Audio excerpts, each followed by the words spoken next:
Me, Nick Elliott. And me, Andrew Elliott. So, Sounding Board. This is a weekly discussion podcast on everything small government, free market, free speech, and everything in between. And me and my brother here thought it would be a good idea for us to talk a bit more about this stuff and get it out there to encourage more people to talk about these topics because they don't really seem to be out there a lot. So what are we going to talk about this week? Well, quite a bit has happened this week. Today there's been a visit from President Trump, a state visit to see the Queen. Not a state visit. Is it not a state visit? Working visit. Working visit, okay. Not a state visit. Sorry, working visit to the Queen, to see Theresa May. Yeah, you get to see the Queen, but it's not a state visit. What the hell is that about? Well, I assumed because he was meeting the Queen. No, it was it's not a state visit. Okay, well, it's a visit. It's a visit. We've also had a number of resignations from government ministers. And this is all after the notorious now Chequers summit. Yes. Which was last Friday. So we're recording this 1 week on from pretty much to the hour where the Chequers memo was released, which was Theresa May's so-called plan on Brexit. And let's be clear, and I'm sure everyone, our dear listener, understands this, but this is a plan that has taken however many months to formulate with just the cabinet after months of wrangling. It isn't what the deal's going to be. It's just what we put into the negotiations, what we say we want the deal to be. And anyone, and I mean anyone who's ever been in a negotiation for anything, you don't get what you ask for the first time. Certainly not something complex like this. It might, if you got lucky one day and offered some money on a car and someone said yes, you might go ha ha, and then you probably thought, damn, I should have offered lower. This isn't that. This is a lot more complicated. And well, on a car, you're negotiating for one thing, the price. And yes, that's it. Yes. On this, we're negotiating for all different sorts of trade deals and customs arrangements. Yeah, and sharing information. Yeah, how people come and go. Yeah, all sorts. So it's complicated. It is. But also, you or I would not want to have that negotiation publicly, because if you do that, then you're just at the whim of in quotes public opinion, rather than actually the hard graft of head-to-head negotiation for something, where obviously quite clearly you want to control that environment, not be at the whim of a newspaper or a leak or something. Well, so I think that's where the negotiations went wrong straight away. Right at the beginning. We went to them. I think so. Negotiations are all about the balance of power. Whether you're negotiating for a contract at work or buying a car or whatever, you don't want to go in there looking desperate. And we went in there without a plan, cap in hand, looking desperate. And the issue, one of the issues I think, is that there are lots of Remain ministers in the cabinet, particularly Theresa May, who still believe we should be in the EU and want something as close as possible to EU membership. And even the Brexit ministers, lots of them are quite authoritarian, they're statists. So when you or I were voting for Brexit, thinking this is fantastic, we might have another Sir John Cooperthwaite at the helm, slashing regulation. All they want to do is replicate the regulation and keep it all in house, which is certainly not what you or I voted for. I don't think it's what a lot of people voted for as well. And this is the point, isn't it? That we've been waiting for this summit, and in fact, I've been waiting for ministers to resign for something other than touching someone on the knee for quite a while, to actually make a stand against what seems to be a really bizarre stance. Other than if you do want to create what you just said there, which is just a replica again of the EU relationship, just with a different name. And when it came out, and I read the white paper's only just come out, but I read the memo. I just immediately thought, how can you put this past anyone, let alone the cabinet, for creating terms that are just mere parallels of what already exists. We're ending free movement of people, but we're going to create a mobility framework. Oh, brilliant! We're not going to have a customs union. No, we're going to have a customs area or whatever, or a territory, or all of these things. We're not going to have a single market for goods. No, we're going to have a common rule book. These are different words. If these are different words, well, we must have delivered on the result. But the common rule book is the EU rule book. Yes, the common rule book. They create the rules and we follow them. Exactly. That's not a common rule book. And I think Jacob Rees-Mogg has this right in that it's basically turning us into a vassal state. Yeah. I agree. And so I don't know anyone. I don't know anybody who voted Leave who would be satisfied with that as an end result, let alone that being our first effort in a negotiation. Even so, I think we should come on to the politics of this in a minute. I mean, I think people are now going to be pretty clear on where we stand.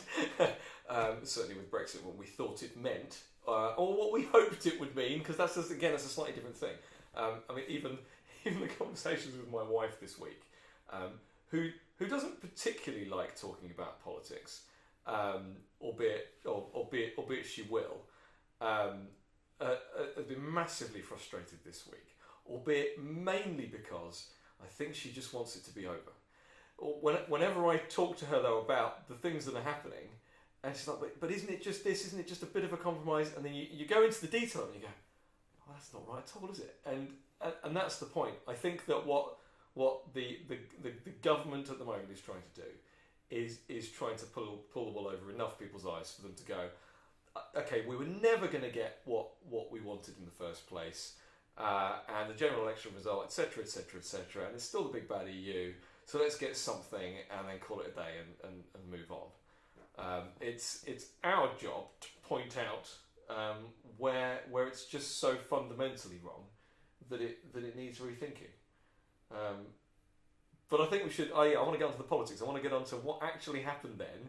So we had the cabinet all agreed, and there was this bizarre, briefing of, the taxis will be waiting outside or whatever because their ministerial cars will be taken away if they resign, and stupid threats from Number 10 on the Friday. Well, that seemed really, really petty. It seemed really petty, didn't it? And so nobody resigned, and I remember thinking at the time when that was briefing, well, I wouldn't resign then. I'd let them announce that we've got cabinet unanimity, and then I'd resign. Of course, I'm not going to resign if I have to give my car back then. I'm going to end this stupid weekend, get home and comfortable. Let them announce a big win. And then I'll resign. And then do it where it hurts the most.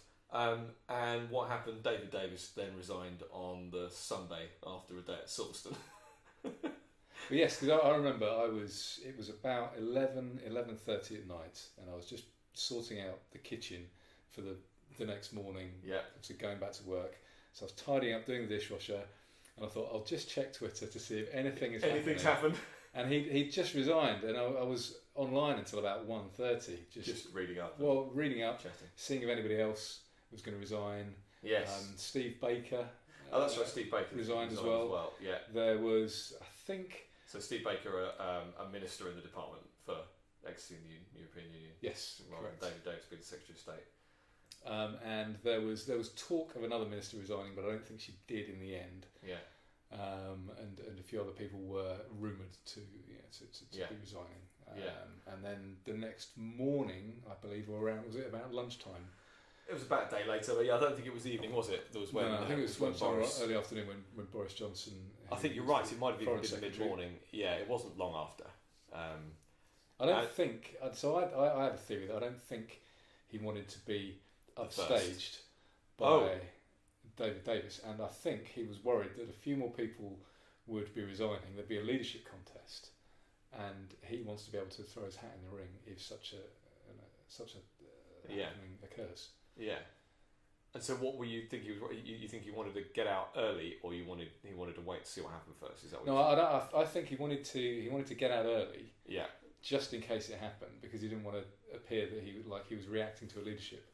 Yes. He was making his own mind up based on that. Yeah. Which is kind of like sort of second and third guessing what he's doing. Yeah. I mean, I read. I thought David Davis's letter of resignation. I mean, let's face it. David Davis has rumoured to have threatened to resign about 83 times or whatever now. And that's fine. If threatening to resign, then you get what you want. Then you can threaten as much as you like. but his letter, I thought, was very measured, very clear. It was, but it was savage, in a kind of calm. Yes, and that's what I like about it. That's what I like about it. It was. He was a sniper. Well, yeah. I mean, and I've always been a bit of a fan of his. I remember being a fan of his until he one of his many resignations from when he resigned from being the Shadow Home Secretary. So this is before the 2010 election, where he resigned in order to fight his own seat again because of one of the terror legislation pieces or something that was going through the government at the time, and he decided to fight it on civil liberties or whatever. And I remember thinking, okay, yeah, just a bit of grandstanding or whatever, and maybe this is just because he didn't win the leadership and yada yada yada. But he's always been consistently, when people poll on David Davis, he's always held up as someone who's a straight talker, and that people trust him. And I quite liked him in the leadership election when would it have been 2005? 2005, yeah. Yeah, because I wasn't sure about David Cameron initially. No, likewise. He then came across as quite. And then I did like him afterwards. Yeah. As much as you can like any politician. Well, and it won't be this edition that we talk about David Cameron and what we think of him, but I think the point being is there's a proper story to tell there. I think. Yes. Talking about him, but we're talking about David Davis, and you liked him during that leadership election. Yeah, I thought it was okay. I thought he was on the kind of the more liberal side of the Conservative Party, which is where I saw myself. And let's be clear to our listener.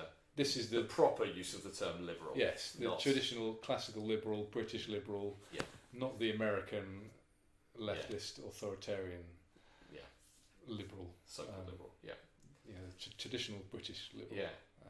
So what he said in his resignation letter was that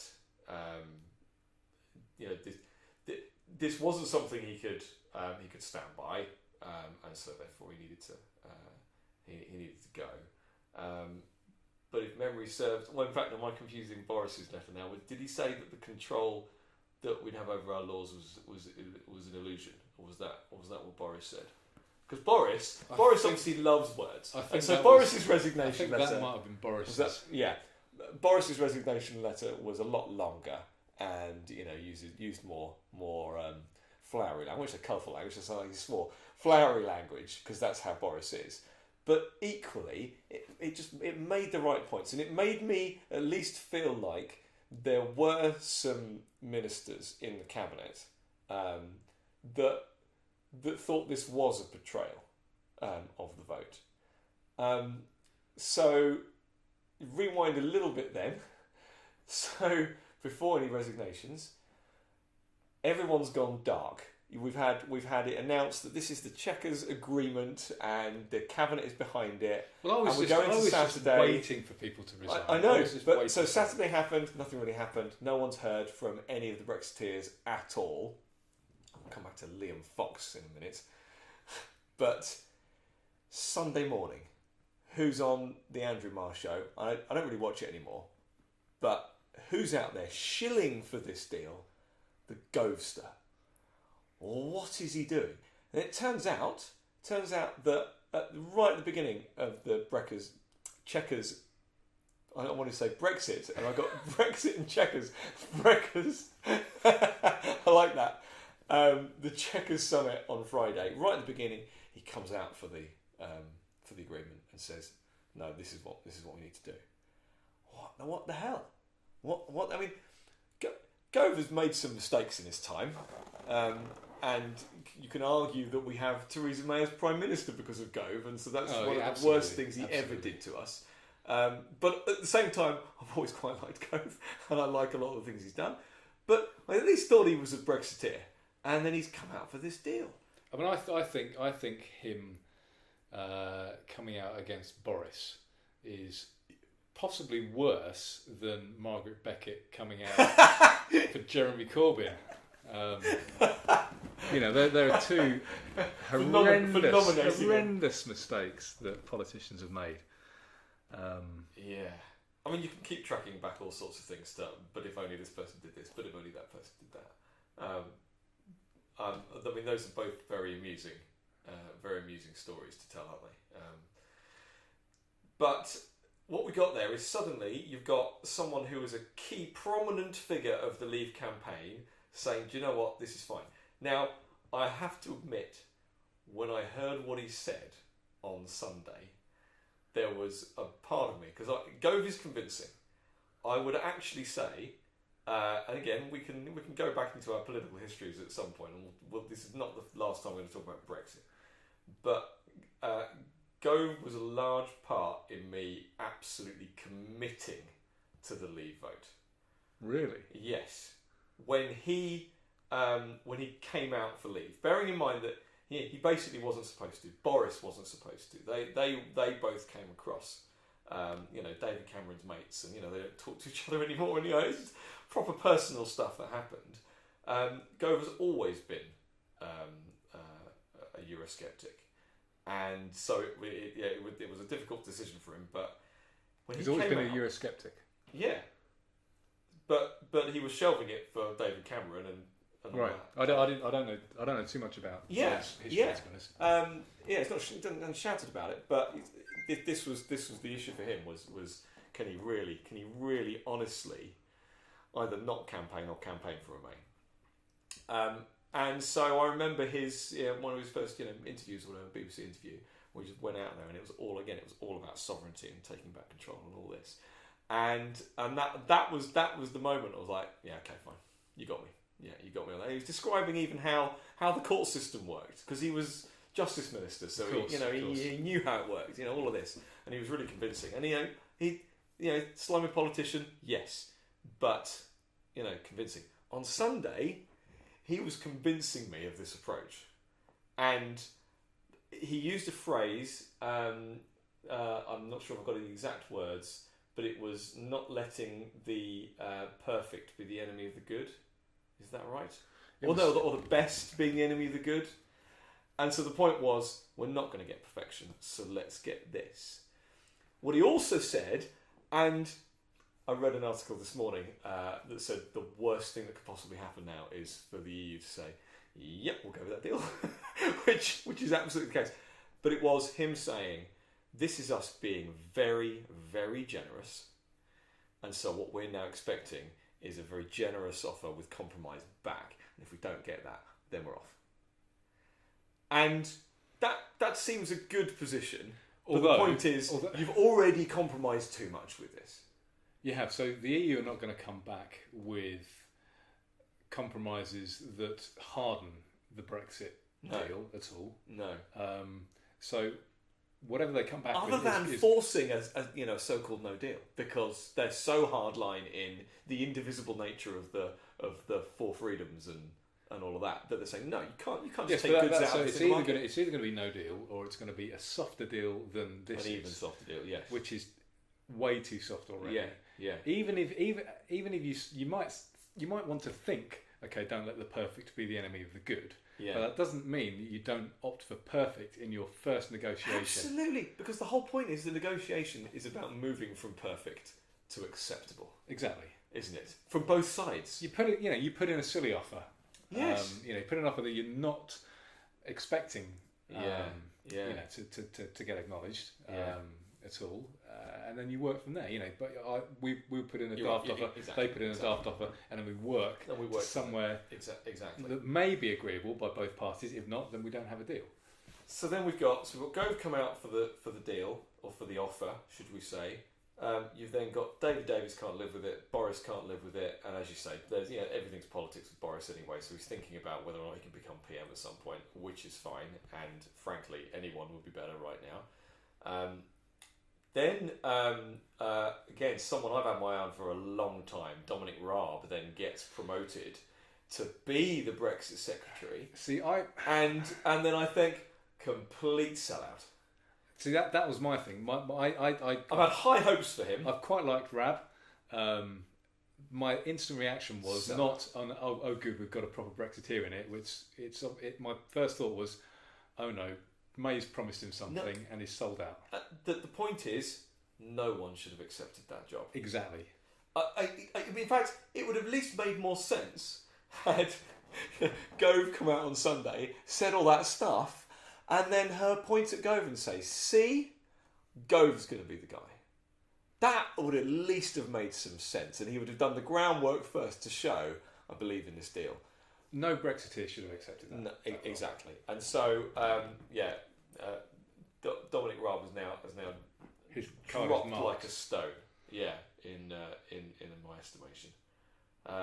But so the point being though is we've now got a split.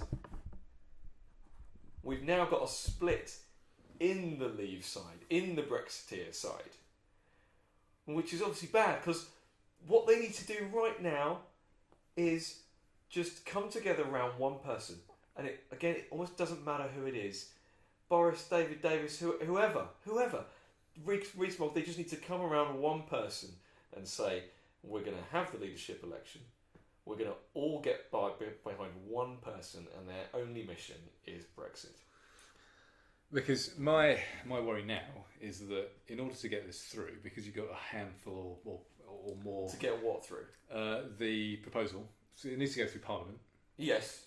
So to get... Well, you need opposition MPs then now, if you've got the European Research Group not voting for it. In order to do that, they might need to soften it even more. Yes.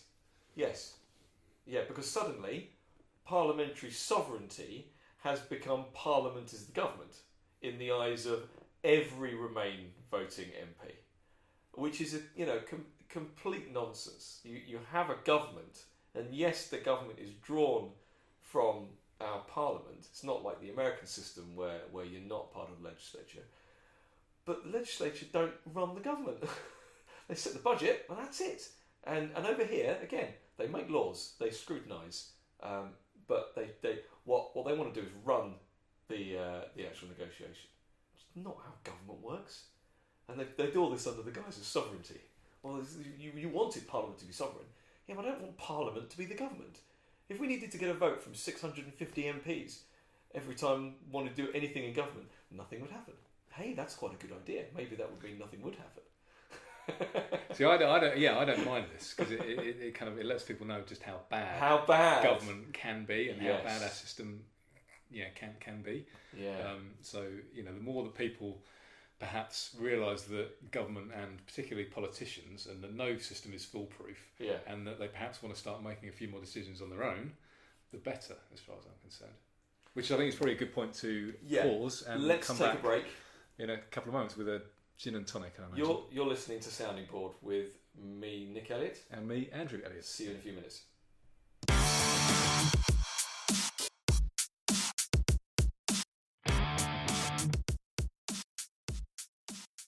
Hello, so welcome back to Sounding Board. We're now in my kitchen, just about to make a drink. It's a Friday evening, and I'm going to make Nick a gin and tonic because for some reason, and I think you're becoming aware of this, but gin appears to be the libertarian drink. Well, this is what you've been telling me. That's I've not done any research into this. I mean, I'm a whiskey drinker. As am I. Yeah. If we're talking spirits. Would it surprise you to hear that what you're about to prepare for me here is the first ever gin and tonic that I've ever had? Seriously? Yeah. You've never had a gin and tonic? I have never had a gin and tonic. Okay, well, this is going to be a good one. So, as you fumble around the kitchen now, so this is doing things I don't understand. Okay, so I'm just putting some ice in. The trick really, I should really have bigger ice cubes than that so they don't melt. Right. They will be fine. So is there a science to this then? There is. So this is Tanqueray gin, which is one of my favourites, and it's a good beginner's gin because I know you're not perhaps as much of a connoisseur as I am. Whatever gave you that impression, considering this is my first time? Have you never had gin in anything? Have you had I've had gin in stuff, yeah, but yeah. Okay, never had gin tonic. Right, well, here we go. So anyway, today we have had a visit, well not us personally, but Britain has had a visit from Donald Trump. Well, he arrived here a couple of days ago, didn't he? He's been here, it's been a couple of days visit, isn't it? When does he go back? Tomorrow, does he? Or? Possibly tomorrow. Yeah. Yeah. Well, I always thought it was a bit odd when he flew into Stansted. I know. What's that about? I mean, I know that Heathrow isn't It's exactly a London airport, London Stansted. Well, I know, but Stansted. Or they see. This is the great thing about it, isn't it? What they do, they don't just fly over an Air Force One. Oh no. What they do is they fly over in their, big Hercules or whatever, with the Beast. That's the name of the car. Have you heard that? No. Is it like a Batmobile thing? Or? No, this is his limo. This is the limo. Okay. You've not heard that's called the Beast? No. Right, okay. I heard he had a flash limo. So this is the limo that can survive a nuclear blast or whatever. This is the one that's got. Have you ever seen the doors? There's open? the Batmobile then. Right. Yeah. Okay. Have you seen the doors on it? So whenever you see a shot of him coming out of the side of it, and this is obviously what he uses over there and wherever he goes, that'll be the tonic. The doors are about that thick. Wow. It's sorry, listener, you can't see exactly how. That's approximately 4 inches, I'd say, 4 or 5 inches. Yeah. Well, you are a man, so that's how long is that really? 10 inches. Anyway. So they bring the Beast over. They bring over a Sikorsky to be Marine One. They do the whole works. It's Ring of Steel stuff. It's the works. So he flies into Stansted, gets off the plane, walks onto Marine One, and then flies into London. Right. And then from when he then went to Blenheim Palace, jumps on Marine One, goes off there. So you've got all the shots of the iconic helicopter that you see in West Wing and every other TV show or film with the American president in, but they take it all around with them. They take it around with them, so that's what they use when they go around. Right. So what have I got? Cheers. Here? It's a double Tanqueray and tonic with a good squeeze of lime in there. Yeah. Thank you. You're welcome. It's a nice summer drink. My first G&T. It's a bit acquired. Yeah. We'll keep going. It is. It's an interesting flavour, especially with the lime. Yeah. Is that normal? Putting lime in it? I prefer lime. Right. You can put lemon in it, or I've got some gins that are infused with orange I've got about 30 gins. Oh, well, I in know. there, so we're not going to run out. No, absolutely. Anyway, so we've got Trump. We have, and there's been this enormous blimp. Blocks out the sun. Oh, it's been flying over London. It covers London, doesn't it? So if you haven't seen this thing, it's about, I think it's something like 18 to 20 feet high. Which sounds bigger than it is, isn't it? It's not. It's like, just a glorified balloon. It's the size of a couple of human beings, probably. Yeah. If you go to a hen party, you probably see women with larger balloons on the back of limousines. It's just a big Trump baby on a piece of string. It's the most underwhelming sight, I think. I was really hoping it would be big. I quite like this kind of analog trolling. I was hoping there'd be this huge kind of Virgin hot air balloon size, Zeppelin that was going to launch over London, and you'd be able to see it from anywhere. They've been using the term blimp. It's not a blimp. It's a balloon. It's not a balloon. Yeah, it's a balloon that a couple of people have been holding on to and walking around. There is going to be another one though, apparently. Is that going to be any bigger? I don't know, but lots of people were a little bit upset at Sadiq Khan. For allowing it? No, just because of his kind of, I don't know, his two faces about free speech. So he was behind this because he said, I can't, just because some people... Can you be two-faced about free speech, or can you just be against free speech? Well, no. So he was saying, with regards to the Trump blimp, that he couldn't possibly get in the way of this. It's a free speech issue. Just because some people might get offended, I'm not gonna stop it. Right. But there've been loads of instances where there've been adverts on the tube. Are you Beachbody ready, for example? All these things are banned because some people may find them offensive. Yeah. So you're either for free speech or you're not. And he's just picking and choosing. So what's happened? There's been another crowdfunding campaign that reached 30 grand within a couple of hours, which took took the Trump blimp days and days and days with lots of media coverage to reach. Within a couple of areas, Yes. they're going to have a Sadiq Khan balloon above London to show their displeasure at him as mayor baby? of London. Oh, baby Sadiq? It might be a baby Sadiq. I'm not sure, but just to show him that they're displeased with his reign as mayor of London. Well, he's just a bit of a non-entity, isn't he? He's just an absolute waste of space. Yeah, but that's where politics is at the moment, where someone like him can win. And I'm not gonna say that. What's his chops? Who did he run against? It was the Tory Zach Goldsmith. I'm not saying that he had the best campaign or that he even. I'm not even going to say that he could button his jacket properly or hold a pint. Both of those photos are great, but it's not all about that. No. But yeah, that's just the state of politics now. When Sadiq Khan can be the mayor of London, it makes you not proud to be English. I mean, London is traditionally very left wing, isn't it? So Yeah. It's rare that anybody, right of centre would get in. Boris is, love him or hate him, he's good at winning, and he can win over people who you wouldn't expect him to win over. Which is why I was quite grateful that he joined the League. But even Ken Livingstone wasn't shouting about Hitler every 5 minutes when he was mayor of London. I don't think anyone had too much of a problem. You could disagree with his politics, but he was at least professional about it. I mean, he's gone a bit shouty crackers in the last decade. And he gave that amazing speech, didn't he, after the 7/7 bombing? That was a fantastic speech. Exactly. And he's not a natural speaker. No, at all. And in fact, this is a podcast, so you can't see this, but I'm getting goosebumps just thinking about the speech afterwards. Yeah, amazing. Well, and this is let's be clear. We're for pointing out good practice, good politics, good ideas from whoever says them, and you can.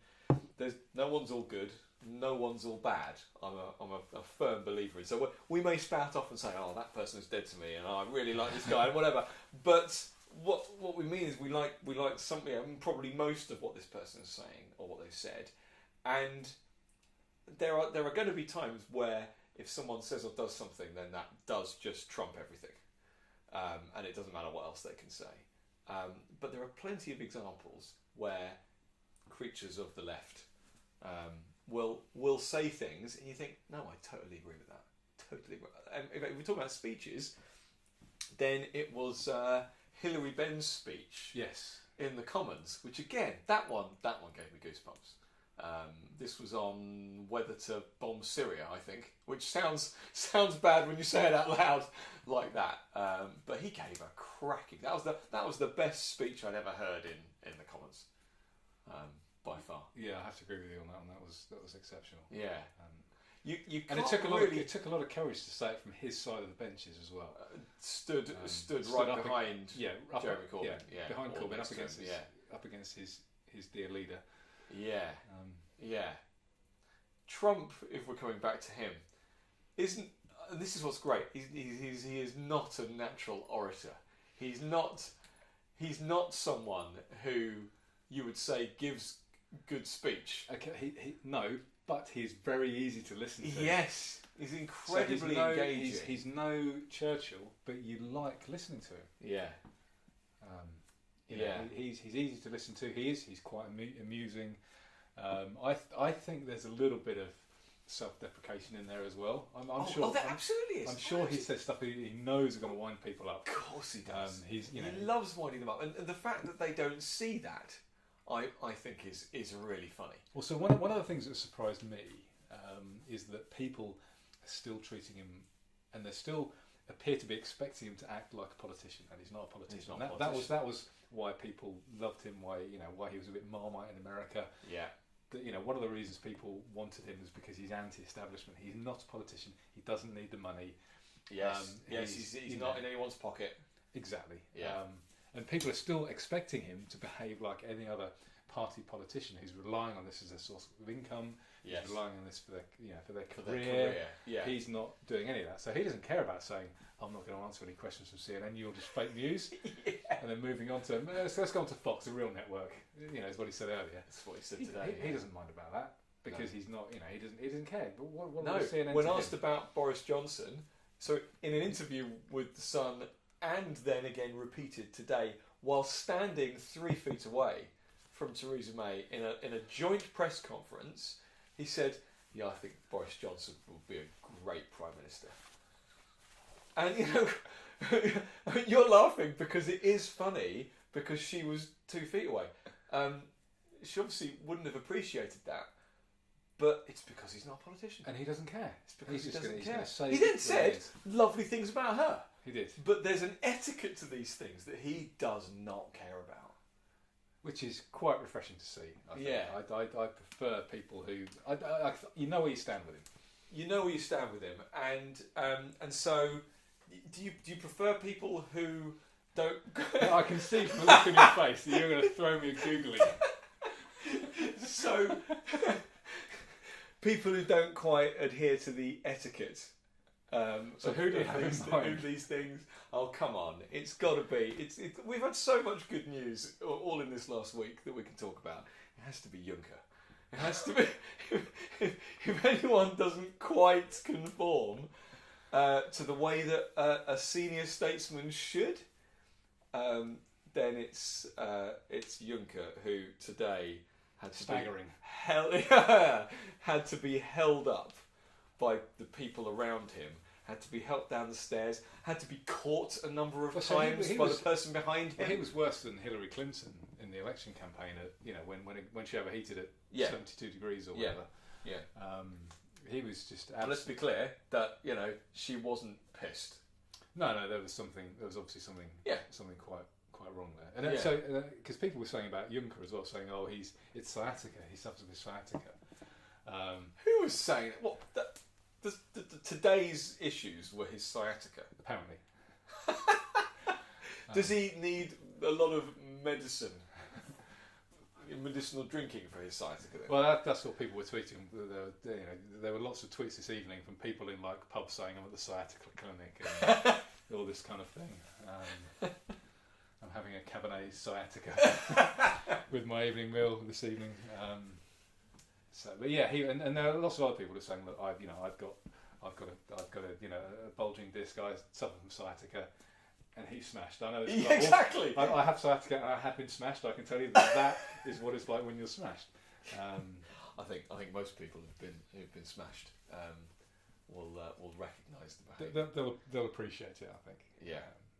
Yeah. So no, I don't like Juncker, particularly as I'm being forced to pay for him, and probably paying in part for his fine wines and cheeses and all the other stuff. And the cheese budget of the Commission is ridiculously huge. I can't believe we're talking about a cheese budget. There is a cheese budget. There is. I mean, you couldn't get more French actually than that. But we should have a cheese. I don't really have a cheese budget.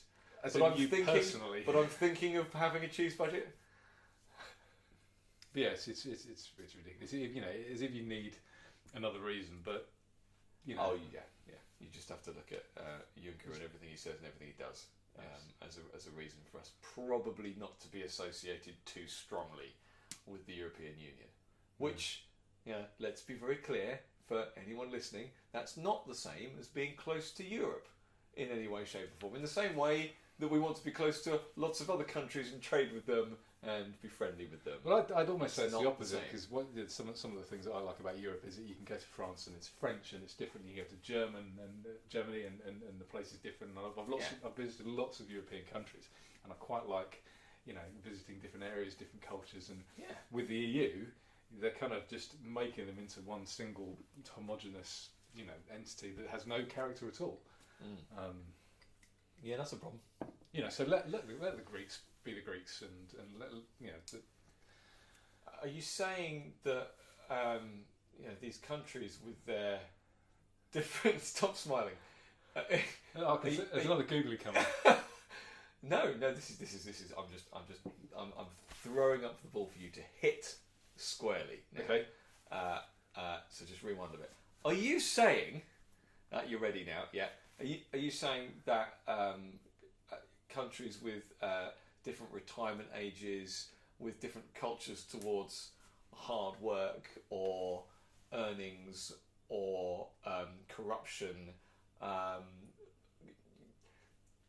can all exist together in one harmonious single currency without actually conforming to a set of rules? I would be very sceptical of that. Even as a hypothetical situation, if you have one country where only 50% of the people pay tax, they retire at 35, and then another country that work well into their 60s, never strike, with a single currency union, I don't think that will work. No. Yeah. If only someone had tried that. If only someone had thought about it beforehand.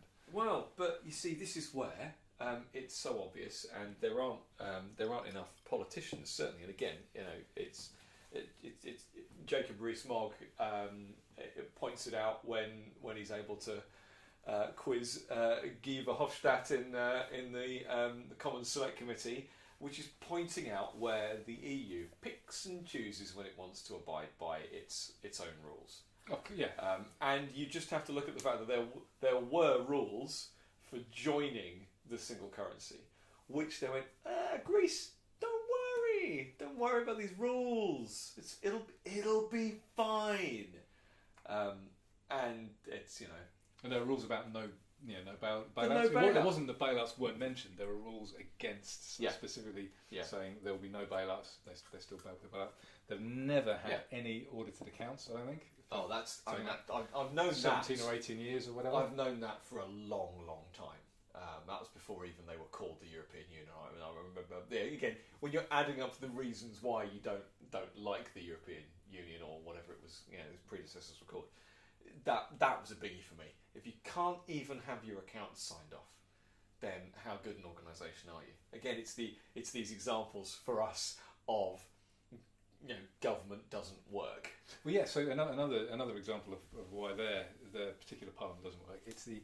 It's the only one on why Earth. their parliament doesn't work. Well, yeah. So let's be clear, that's different from the other bits of. Yeah, so my point specifically here is that they're the only parliament on earth where the elected representatives cannot propose bills. Yes. So they can't make the law. So the way law works is that the commissioners propose the bills. Now they can vote on it, but in any other parliament on earth, an elected representative can go up and say, right, I've got this bill because my constituents have been badgering me or whatever. I'm going to put this bill forward. We'll then discuss it as a group, and then we'll make progress. MEPs can't do that. No. No, it's just it's rotten to the core. Yeah, we should really be out of that. We should. If only we'd have. I don't know. Had a referendum. Well, what we need is a people's vote, don't we? That's what we need. We just need someone Hang to on a minute. accept the referendum. Yes, 2 years ago we did have the people's vote. Albeit, I think that what we should do is we should ask this question every year, check progress, be allowed to leave the EU, join the EU as many times as we see fit, because that would surely be the people speaking, or not. Anyway, shall we retire back to the living room? Yep. Okay, we will see you in a moment.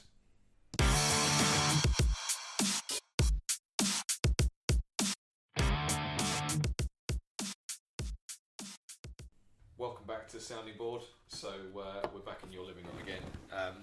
I'm somewhat nursing the G&T.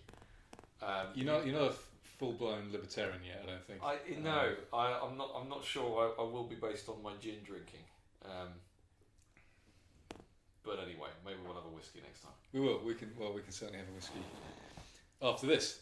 So we were just discussing in between walking from the kitchen to the living room about how, even though things are annoying at the moment, particularly, well, not just with politics, but with Brexit in particular, it still has. If we can manage to leave properly, it still has masses and masses of potential.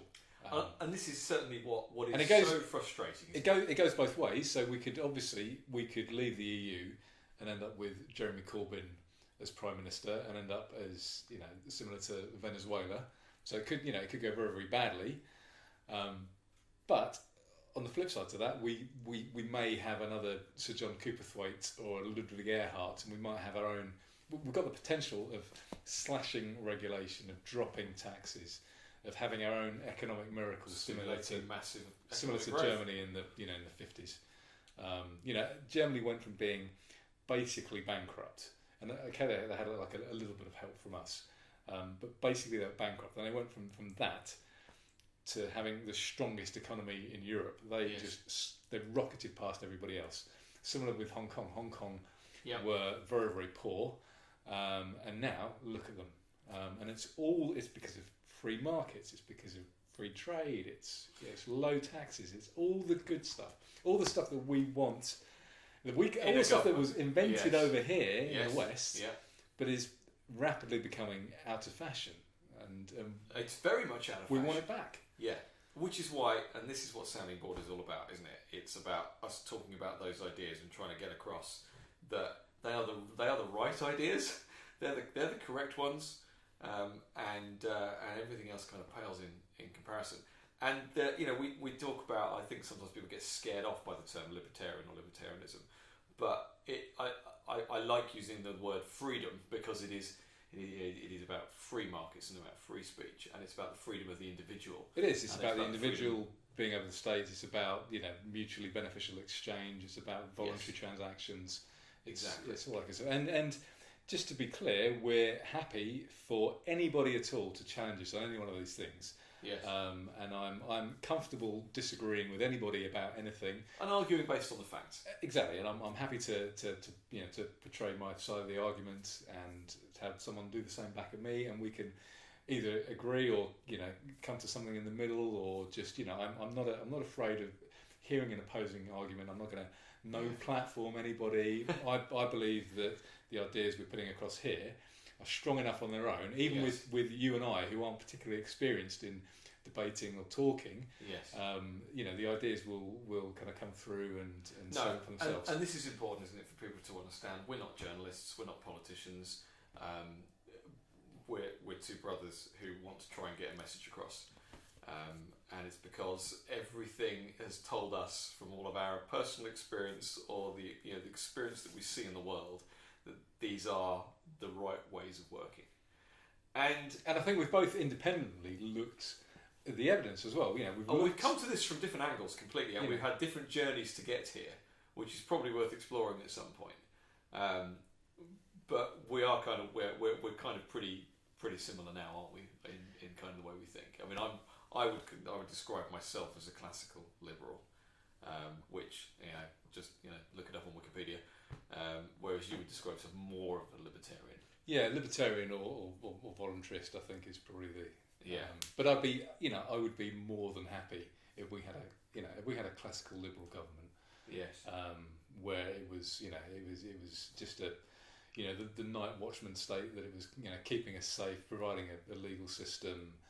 The rights of property and ownership. Exactly. All that. If it was just doing, if it was just doing that, I'd be happy. Yeah. And so again, coming back to Brexit, to me the issue is one of utter frustration to not see the people at the top see the potential of it.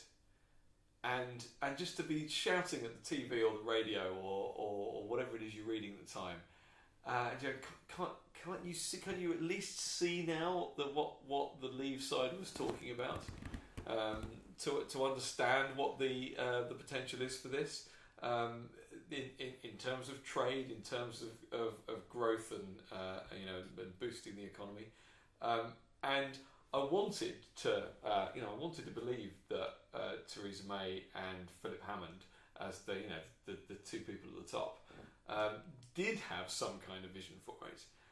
But now, 2 years on, it's not quite 2 years on from her premiership's time, but we're pretty much there, aren't we? That it's being revealed as just a soft version of Remain, if anything, rather than a soft version of Leave. Yeah, and I go back to my point earlier in that I think one of the issues is that even the Brexiteers, most of them are statists. So none of them are saying, you know what, we're not going to replace this EU regulation. We're going to get rid of it completely. We're going to free up businesses. You know, don't forget that only 20% of British businesses deal outside of Britain, and only half, well, just under half of that. So we trade. We still trade. 8% of exports go to the EU.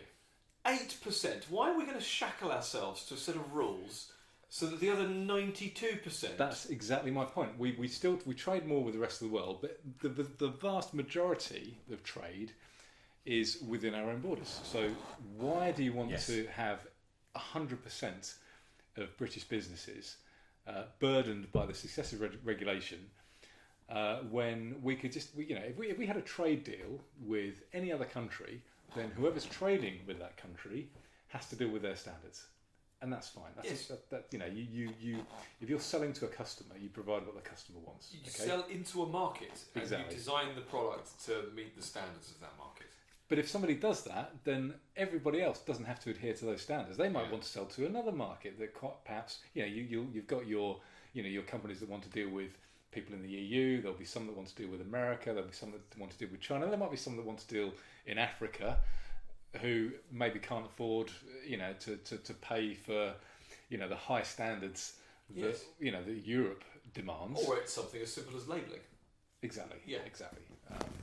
So why, you've got it right, why shackle 100% of business when only 8% of exports go to the EU? Yeah. So what we could do is we could slash all that regulation. We could do a Cooper-Thwaite, and we could watch the economy boom. Imagine if we coupled that with massive tax cuts. And we said, you know what, everybody is being taxed too much. We're going to tax people less. I think tax revenues would actually go up. All the evidence suggests that we're getting taxed too much at the moment. Yes. Think of what happened when Thatcher got in '79, when the top rate of tax was 85% or something ridiculous. Something horrific. Yeah. And some of the marginal rates were even worse, and they dropped it down to 60% and then down to 40%.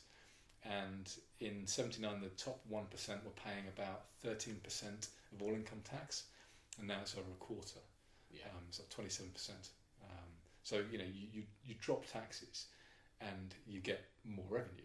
Yeah. Obviously, what I want to stress is that I don't believe we should try and squeeze the most amount of tax out of the British taxpayer. I'm not for 1 second suggesting that we find the point where we can extract as much tax out of our citizens as possible. Yeah. I'm for completely lowering taxes way beyond that point to nil, preferably. Having people pay for stuff voluntarily. But I think if we did just start from where we are now, if we did start lowering taxes, a benefit for the statists is that they'll get more money. Yes, which is, I suppose, the whole point is it's counterintuitive in a lot of ways that happens. But it happened as soon as even Osborne lowered the top rate tax from 50 to 45%. Of course. And when he lowered the corporation tax, there are politicians we love and politicians we don't love as much. There are politicians we respect. I respected George Osborne quite a bit until, again, the kind of run up to the Remain campaign and all of that. He was still a tax and spend. He was brown light chancellor, in my opinion. It's difficult, isn't it? Did they make cuts to services and budgets? Yes, they did, and they brought the structural deficit down, and the structural deficit is low. But they made cuts in the wrong way. They said, right, we're going to take a little bit from here, a little bit from everywhere. When they should have said, you know what, we're going to get rid of this entire department. Yes, yeah.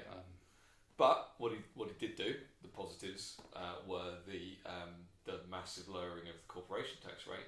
And again, what happened? They got more corporation tax take as a result. What happened in Ireland when they dropped corporation tax? Yeah, lots of businesses come there. Yeah. Yes, the likes of Apple and Microsoft all go to have their European headquarters in Ireland because of the favourable tax rates. And what happens when a big company comes? Jobs, which means people are employed, people that can spend more money, the economy grows. So this is why we're advocates of a low tax regime, because it encourages people to want to earn more, and it encourages people to set up businesses, and it encourages businesses to want to hire people because it's cheaper for them to hire people. It's cheaper for them if they don't have to pay corporation tax on their profits. Well, taxes discourage. Yeah. Every single tax will discourage. And this is an interesting thing about the left, isn't it? They don't think that you can change people's behaviour. They think that people's behaviour is kind of locked in. That human behaviour is a constant. And that then it's just then about extracting the most amount you can. And so, most of them want 100% tax, and then, the state does everything.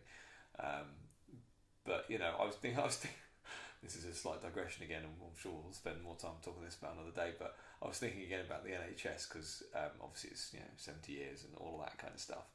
And I was thinking about how the government departments and agencies across the board don't have a common state-run cleaning business. They just pick one ancillary part of the service. A supporting service for the NHS is they need cleaners, and I'm pretty sure that most of those are going to be private contracts. And likewise, you need cleaners for every office building. You need cleaners for every organisation, and so the government has a lot of departments and a lot of agencies and bureaucracies and all these that need cleaners. But where's the National Cleaning Service? Surely that would be a really easy one. We're not talking about medicine here. We're not talking about saving lives. We're not talking about having to research and invest and do all these complicated things like cure people and give them medicine and operate on them, all that. We're just talking about cleaning. If we're going to nationalise something, shouldn't we do it with something simple? And yet there isn't a national cleaning service. You always throw back to me as there's not a national food service. Well, that's my favourite example. Food is more important than healthcare. So if people always say, "Oh, well, healthcare is very, very important." It's not as important as food. I can survive quite a long time without any kind of healthcare. I can't survive without food. So why is there not a national food service? Yeah. And it was along those lines that I thought, hang on a minute, what are these other ancillary services that are probably what people could call privatising the NHS by the back door, and it's a local cleaning firm or it's a national contract that's awarded to a particular region or something for cleaners. And the point being is it's really simple. Yet no one says, "Oh, we should absolutely have all cleaners of government buildings should be on the government payroll." Of course not. And why? Because the private sector does it better. Because if everyone was paid by the state to clean, then you wouldn't have stuff very clean, because they just assume they were going to get paid anyway, and they're not clean. That's exactly it. But that isn't extrapolated out into So the NHS. That's another thing that's happened recently. The NHS is now 70 years old, and it is still unique. It's still a unique system in the entire world, and you have to ask yourself why. Why is it unique after 70 years old? Is it because other people just aren't capable of copying it, or is it because it's rubbish and the outcomes are far, far inferior to other countries who spend the same amount of money on envy of the world? I love that phrase. It's awful. I love that phrase. But yet it's the was it Nigel Lawson? Is this the closest thing to a national religion? Yes, that was Lawson. Yeah, smart guy. Yeah, I think I took us off topic there a bit with NHS stuff. But you did, but we were just talking about how things could be better under Brexit. So we could get rid of regulation. We could lower taxes. We could. I mean, so VAT is an EU rule. We could just abolish VAT if we wanted to. Yes. By getting rid of, and again, this is an important thing, because I talk to people who are intelligent people who aren't as engaged in the arguments as we are, because we are interested in it. And it's the fact they don't understand that there is a common external tariff to the European Union, and that's what stops us from buying cheaper food from Africa. And how is that a good thing? Okay, it's cheaper, so the consumer here gets a cheaper product, and we're buying services from a country that needs to sell their services in order to improve their lot in the world. And what we do is we've put up this tariff barrier. So again, whenever they talk about tariff barriers and frictionless trade and all this kind of stuff, when talking about the EU, they don't talk about the fact that all of those frictions and tariffs exist at the border of the EU to the rest of the world, and in particular to the poorer countries of Africa.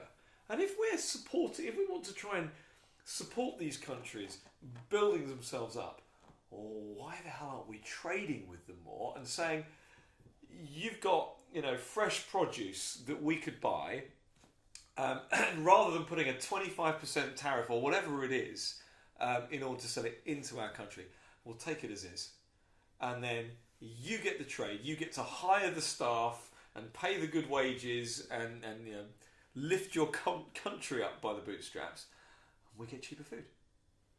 Where's the lose? It's an absolute win-win. Yeah, it is. And I suppose what politicians like to talk about is the fact that there is always a loser, and that loser would be some country in the EU. But the point is they would then be encouraged to do it better and do it cheaper. Well, yeah, that's what competition does. So you go back to the example of us dealing with something like an African farmer. It's mutually beneficial exchange. That's the very definition of what that type of trade is. It's good for the consumer. It's good for the producer. Good for the workers. Yeah, it's good for everyone who's employed. It's good for people over here because they're getting the cheaper food or whatever. And if somebody else is a bit cheesed off that they can't produce as cheaply as somebody in Africa, well, maybe do something else. Yes. Maybe if we're keeping you afloat, we're stopping you from doing something that you are good at. Yeah.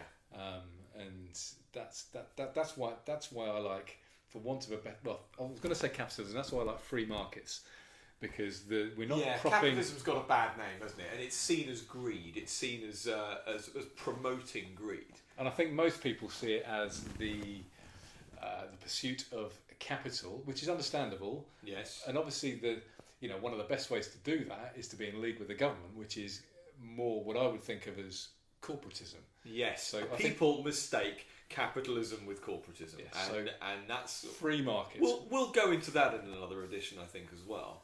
But yes, so with free markets, you might be good at something. Somebody else comes along, does it a bit better than you, and you start losing business. So you're then forced to either do it better or to do something else, and that's better for everybody.